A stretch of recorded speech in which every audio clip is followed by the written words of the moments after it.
Brent Reker, the Melbourne biker boss, was one of a kind with tattoos from nearly head to toe. With his face covered in tattoos, the golden chains around his neck, and his gold-plated teeth, Brent Reker was no stranger because of his notorious and distinctive appearance.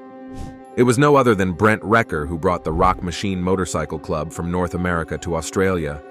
Brent later took it upon himself to restore the tarnished reputation of Finks MC.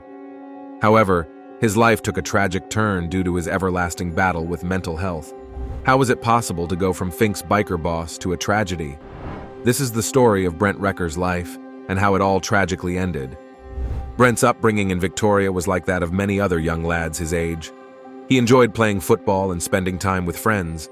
He attended Caringal High School before finishing Year 12 in Perth. However, as he entered his teens, his interest in football started to fade away. Instead, he developed a fascination for the biker life. It didn't take long before Brent was at biker clubhouses and tattoo parlors. He knew from a very young age what he wanted to do with his future. And at the age of 16, Brent got his first tattoo, the first of many more to come. His first tattoo was a bouquet of flowers on his left shoulder, dedicated to his sisters, Lauren and Caitlin. This taste of the bikie life ignited a spark in Brent, but he wanted more. He dreamt of establishing his own motorcycle club in Perth. He reached out to the Canadian chapter of the Rock Machine MC and requested permission to set up an Australian chapter. After some negotiations, they gave him the green light, and so Brent's life as a biker began at a very young age. Founded in Montreal, Canada, in 1986, the Rock Machine Motorcycle Club boasts a rich and varied history marked by numerous challenges and instances of violence, particularly in the context of bikie wars. The club's narrative took an international turn when, in December 2009, Australian authorities formally declared the establishment of a Rock Machine chapter in Perth. However, this expansion didn't sit well with existing motorcycle clubs, notably the established Rebels Motorcycle Club. The entry of the Rock Machine into Perth was perceived as an aggressive move, sparking tensions that manifested in threats and online exchanges between the two rival clubs. This online conflict quickly escalated beyond the virtual realm.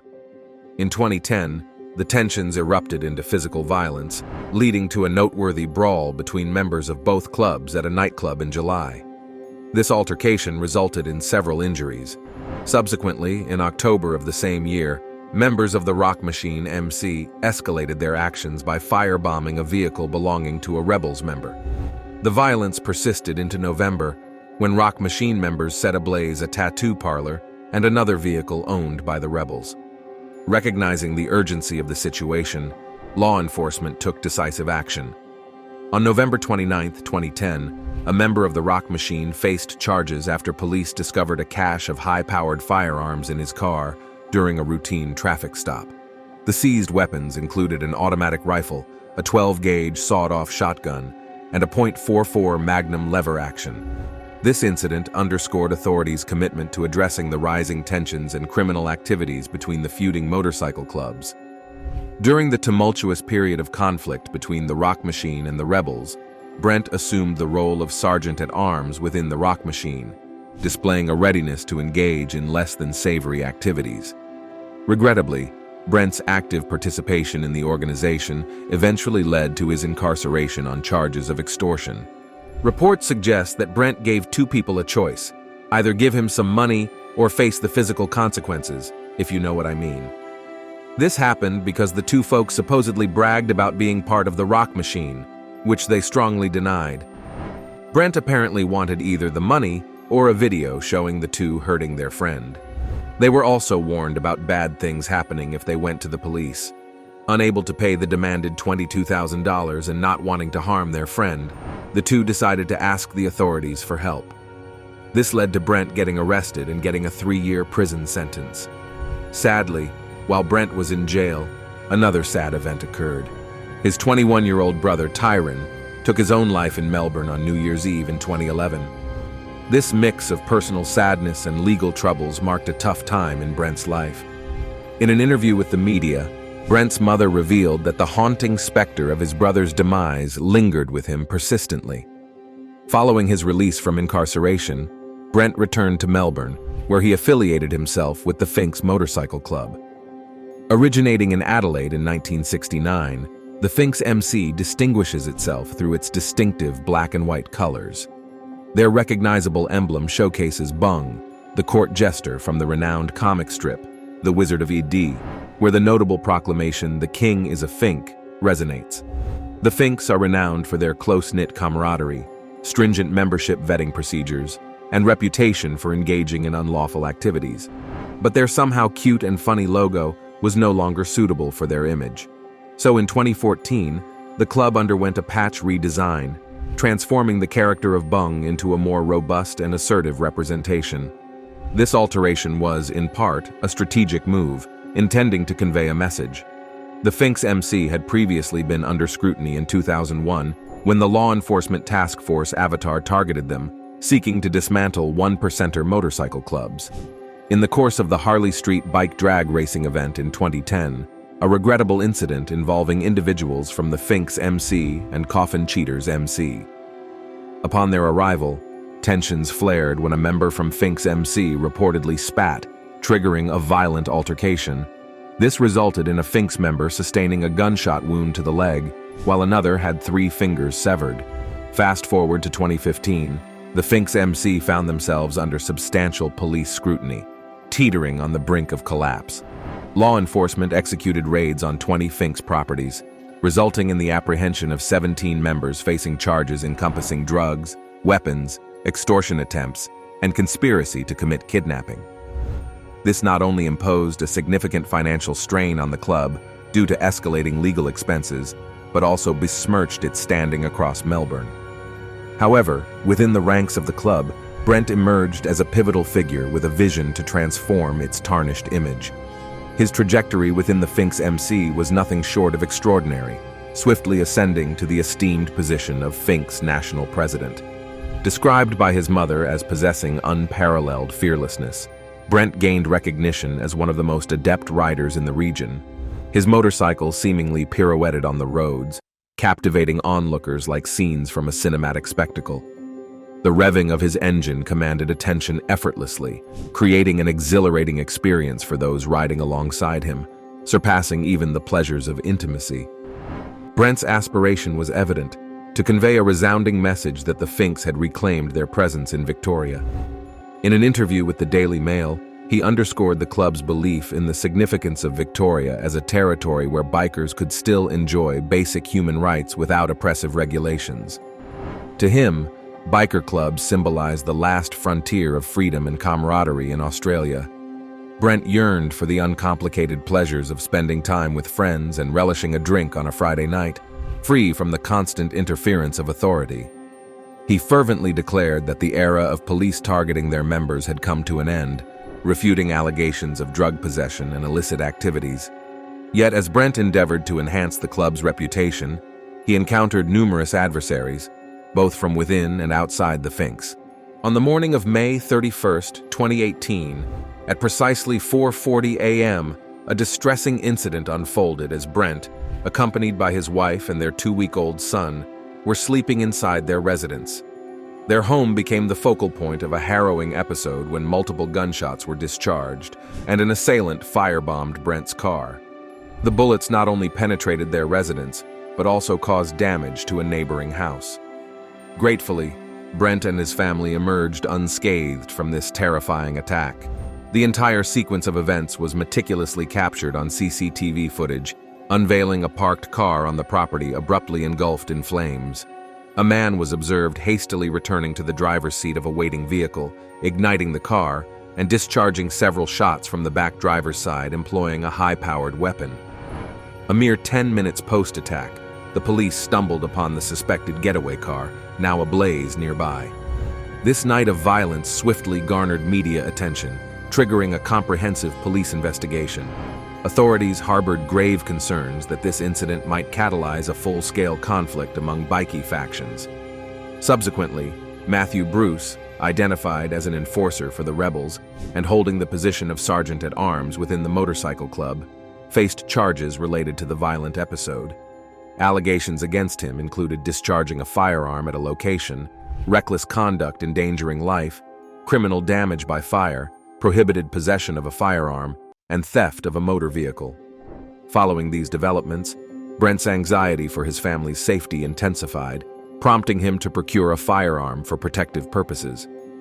According to his mother, Brent, ever watchful and anticipating potential threats, believed he was at risk of being targeted in his own home. His perpetual vigilance led him to frequently scan his surroundings, investigating any perceived noises. His paramount concern remained the safety of Tess and their infant son. Regrettably, the endeavor to restore the club's reputation faced another setback when, 3 months subsequent to the drive-by shooting, Brent, alongside a group of Finks members, was implicated in an alleged assault on an individual. On the 9th of September 2018, Brent found himself accused by the police of orchestrating an alleged act of revenge against Nicholas Gold. The purported motive behind this attack stemmed from Brent's belief that Nicholas had shared private photos of his female friend, Tara Egglestone. In the context of a drug trafficking investigation, covert listening devices were strategically deployed, capturing a conversation between Brent and Tara on September 8th. During this exchange, Tara asserted that Nicholas and another individual had posted compromising photos of her on Facebook. Astonishingly, the two officers stationed outside the residence on the day of the attack were given explicit instructions not to intervene, citing concerns for their own safety, thereby allowing the incident to unfold. Consequently, Brent and an accomplice were apprehended by law enforcement, leading to Brent's detention at the Melbourne Assessment Prison for the alleged assault. While initially granted bail, reports indicate that during this period of liberty, Brent exhibited commendable efforts towards rehabilitation. Accounts from a prison whistleblower underscored Brent's positive strides on the outside, where he actively addressed mental health concerns, distanced himself from the club, and secured legitimate employment. Speculation also arose that Brent was in talks with the Finks about departing from the club, and he had initiated the process of tattoo removal. However, in February 2019, the director of the Office of Public Prosecution successfully appealed in the Supreme Court, resulting in the revocation of Brent's bail. The same whistleblower, who initially maintained Brent's innocence, shifted their stance, opening that bail should never have been granted. Upon his return to prison, Brent's mental health underwent a significant decline, and he sank into increasing despondency. The whistleblower underscored Brent's recurring attempts at self-harm, emphasizing a pattern of persistent suicidal inclinations. Despite multiple unsuccessful suicide endeavors, Brent was eventually transferred to the specialized unit at Port Phillip Prison in May 2019, designed to assess inmates grappling with severe mental health challenges. However, by November of the same year, he found himself back at Ravenhall Prison, where previous attempts on his life had occurred. Criticisms were directed at Ravenhall Prison, citing inadequate management and inexperienced staff. Reports further highlighted Brent's expression of frustration and boredom, leading to threats of self-harm following the cancellation of a dental appointment. He asked the guard if they had to choose violence in order to achieve their desires. Later, he informed a prison doctor that he and the other inmates had planned to resort to violence if their demands were not met. It had been reported that Brent was desperate to secure a prison job and had threatened violence if he didn't get his way. Prison authorities agreed that it was best to transfer Brent to a different unit, away from other inmates, due to concerns that he was exerting influence over them. During the proposed move, Brent ingested shards of metal. When the guards arrived to collect him for the transfer to the Forbes unit, he assured the staff that he had no intention of self-harming. However, he was placed under constant observation, which quickly revealed that something was amiss. Brent had covered his cell in toilet paper and blocked the door with a mattress. When the guards hurried to a rear window to see what had happened inside, they noticed a chair wedged in his shower. They then forcibly entered Brent's cell and found him lying on the floor with a ligature around his neck. Unfortunately, they were unable to revive him.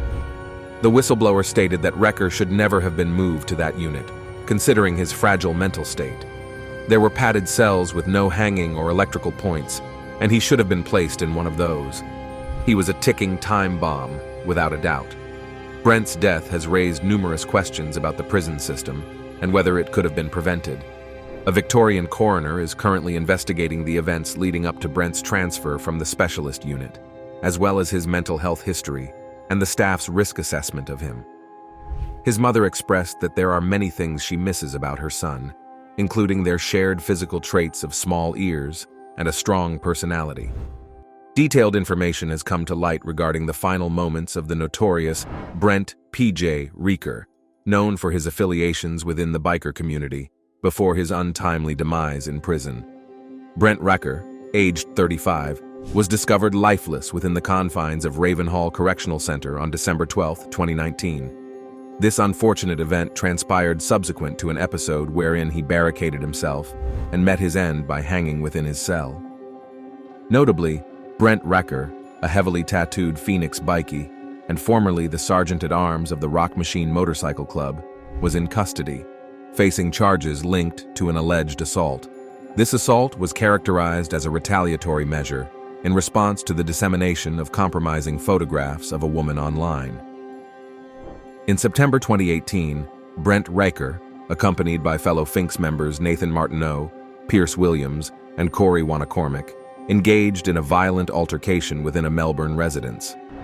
The victims of this assault were threatened with dire consequences if they sought police intervention. All individuals involved were subsequently apprehended and placed in custody. Initially, Brent Reker was granted bail. However, this was revoked in February 2019, following a successful appeal by the Office of Public Prosecutions in the Supreme Court. Of poignant note is that his one-year-old son was slated for surgery shortly after the bail revocation.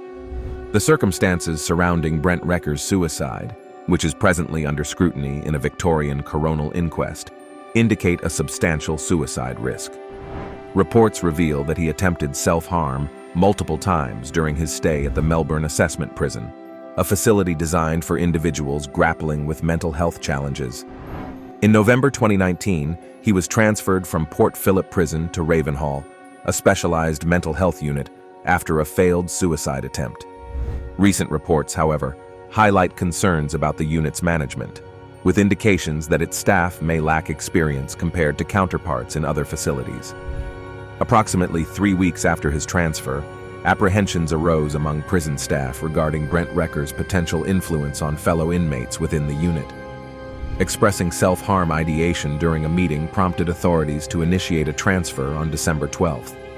However, Brent Reker's resistance, including the blocking of his cell door with a mattress, escalated the situation. A code black medical emergency was declared, and at 3:38 p.m., he was discovered unconscious in his cell. The subsequent attempts to reanimate Brent Reker proved unsuccessful, prompting a comprehensive evaluation of the handling of his case. Outside the confines of the bikie culture, Brent Reker was in the process of positively transforming his life. Endeavors to address his mental health, disassociate from the Finks, and secure gainful employment underscored a commitment to rehabilitation. Notably, there was no evidence of wrongdoing on his part, and the abrupt shift in his demeanor appears to correlate with the zealous pursuit by the Office of Public Prosecutions to annul his bail. Brent Reker's emotional turmoil on the day of the bail revocation manifested visibly, with potential expressions of anger, or, conversely, withdrawal into solitude. His dissatisfaction with incarceration and the prospect of prolonged imprisonment is evident. The revocation of bail likely exerted a significant toll on his mental well-being and future prospects. Discussions between Brent Reker and associates regarding his departure from the club, coupled with the removal of tattoos, exemplified a desire for a new path. Critically, the decision to relocate him from Melbourne Assessment Prison to the medium-security Ravenhall Correctional Center is contested. Advocacy suggests that a specialized unit with constant monitoring and devoid of potential self-harm triggers would have been a more suitable placement, an option that exists within the prison system. In a 2018 interview, Brent Reker conveyed his belief that bikie clubs represented a last bastion of human rights in Australia. He expressed concerns about increasing societal restrictions and emphasized the desire of bikie club members to socialize without undue harassment. Brent Reker acknowledged the attention his appearance attracted from law enforcement and echoed the widespread sentiment among bikies that they were unfairly targeted, stigmatized, and demonized by Australian society.